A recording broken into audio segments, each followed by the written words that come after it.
नमस्कार दोस्तों, आपका स्वागत है आज की हमारी इस नई वीडियो में। आज हम इस वीडियो में बताने वाले हैं वास्को डी गामा के इतिहास के बारे में और उनके भारत आने के दौरे के बारे में इस वीडियो में पूरी जानकारी देंगे।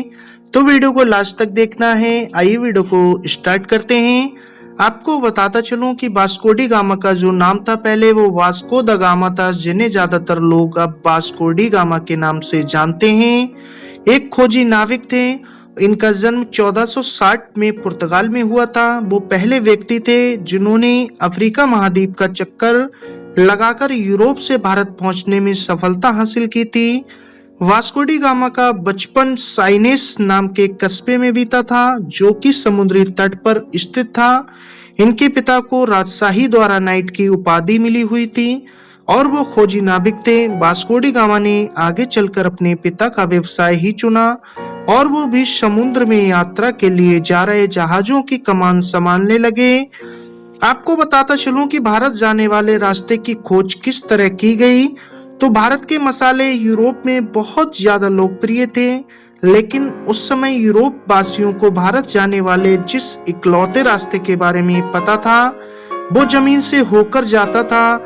ये रास्ता राजनीतिक मुश्किलों से भरा होने के साथ साथ काफी खर्चीला भी था। पुर्तगाल के राजा का विचार था कि अगर वो समुद्र के जरिए भारत जाने वाले किसी रास्ते के बारे में पता लगा लें तो वो यूरोप में मसालों के व्यापार से काफी ज्यादा अमीर बन सकते हैं। उस समय समुद्र के जरिए यूरोप से भारत पहुंचने के विचार एक अन्य पुर्तगाली खोजी बार्टोलोम्यू डियास द्वारा किया गया था। उन्होंने कैप ऑफ गुड होप उत्तमांसा अंतर्द्वीप की खोज की थी, जो कि अफ्रीका महाद्वीप के बिल्कुल दक्षिण में स्थित समुद्री तट पर बसा एक स्थान था। माना जाता था कि वहां से पूर्व की ओर जाने वाले जहाज भारत पहुंच सकते हैं। राजा द्वारा वास्को डी गामा को कुछ जहाजों और आदमियों के साथ कैप ऑफ गुड होप के रास्ते भारत जाने वाले रास्ते को खोजने के लिए कहा गया। साथ ही उन्होंने यह भी कहा कि अगर व्यापार के नए मौके हाथ लगे तो उनके बारे में भी पता लगाएं। तो बात करेंगे भारत की ओर यात्रा को लेकर। तो वास्को डी गामा 8 जुलाई सन 1497 को 4 समुद्री जहाजों और 170 आदमियों के साथ पुर्तगाल के तट से रवाना हुए। पहले वो दक्षिण की तरफ कैप ऑफ गुड होप की ओर गए और 22 नवंबर को वहां पहुंच गए। इसके बाद वो अफ्रीका के तट के साथ साथ उत्तर की ओर बढ़े और भारत जाने के लिए तैयार हुए। रास्ते में व्यापारिक बंदरगाहों पर पड़ाव डालते गए।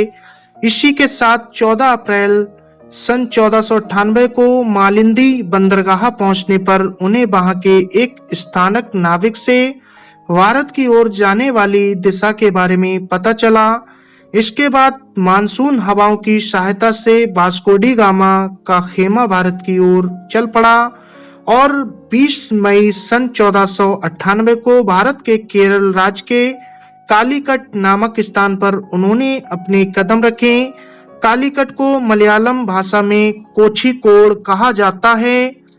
इस तरह से वास्को डी गामा को भारत पहुंचने में लगभग 10 महीने लग गए।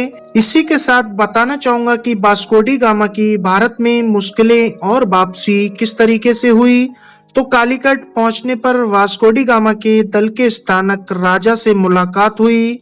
वास्को डी गामा ने राजा से व्यापारिक सहूलियत लेने की कोशिश की, लेकिन उनके मुस्लिम दरबारियों ने इस काम में अड़चन पैदा की। यह इसलिए क्योंकि पुर्तगाली ईसाई थे।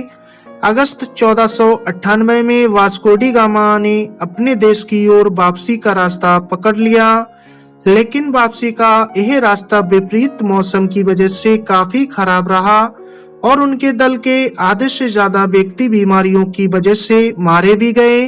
लेकिन देश वापस पहुंचने पर वास्को डी गामा का जोरदार स्वागत हुआ, क्योंकि उन्हें जिस काम के लिए भेजा गया था वो उन्होंने पूरा कर दिया। उन पर कई इनामों की बरसात की गई थी। इसके बाद वास्को डी गामा को 2 बार और भारत जाने वाले समुद्री दल का मुखिया बनाया गया उनकी इन यात्राओं से पुर्तगालियों का भारत के साथ व्यापार आगे बढ़ा और उनकी शक्ति भी आगे बढ़ी। इसी के साथ बात करेंगे वास्को डी गामा की मृत्यु के बारे में। तीसरी बार भारत पहुंचने के कुछ समय बाद ही वास्को डी गामा की मलेरिया की वजह से 23 दिसंबर सन 1524 को मृत्यु हो गई। तो दोस्तों, ये थी वास्को डी गामा के जीवन से जुड़ी कुछ अहम बातें जो मैंने आपके सामने शेयर की।